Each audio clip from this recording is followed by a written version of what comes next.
اللہ کے رسول فرماتے ہیں ہر نبی کا ایک دیہاتی دوست ہوتا ہے، میرا دیہاتی دوست ظاہر بن حرام ہے۔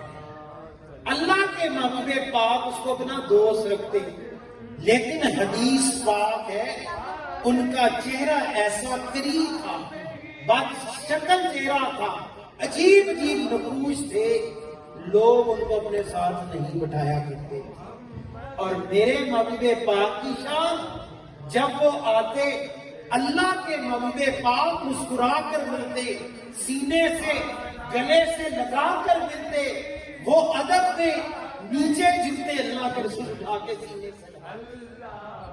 ایک دن ظاہر بن حرام عرض کی یا رسول اللہ، میں آتا ہوں آپ کے لیے کچھ ہدیے لے کے آتا ہوں، آپ مجھے اس سے زیادہ عطا کرتے ہیں، اللہ کے محبوب۔ اور ظاہر بن حرام، اللہ کی عزت کی قسم، جب تو میرے لیے تحفہ لاتا تو میرے دل کی خوشی میں سارے زمانے کی نعمتیں تجھے عطا کر۔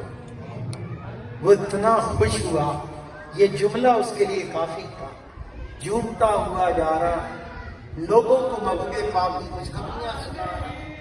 حدیث پاک ایک دن بازار میں کھڑے، کوئی سودا خرید رہے، اللہ کے محبوب کی نگاہ پڑ گئی، ان کا چہرہ دوسری طرف تھا، اللہ کے محبوب پیچھے سے گئے، ان کی دونوں آنکھوں پہ ہاتھ رکھے، محبوب پاک کا لفظ، آقا کی خوشبو کوئی نہ پہچانے؟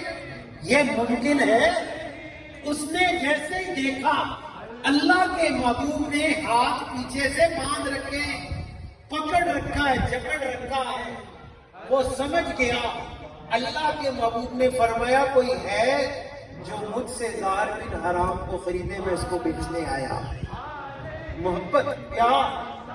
جیسے بندہ دوست کو کہتا ہے تجھے بیچ دوں گا، تجھے کاٹ دوں، کہتا ہے کاٹ دے تو دوست۔ عرض کی یا رسول اللہ، میرا تو ایک ٹکا بھی نہیں ملے، میں تو حقیر کم تر، چہرہ خوبصورت نہیں، خاندان معتبر نہیں، لوگ پاس نہیں بٹھاتے، نہ رنگ اچھا نہ شکل اچھی۔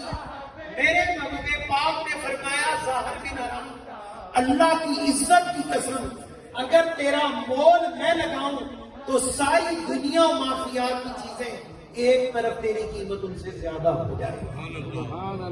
یہ ہے جنہوں نے دل میں عشق مصطفیٰ کو بسایا، اور ان کا مول یہ ہے کہ محبوب پاک نبی اکرم صلی اللہ علیہ وسلم فرما رہے ہیں دنیا کی ساری نعمتیں ایک طرف، اے ظاہر بن حرام تیری قیمت ان سے بھی زیادہ ہے۔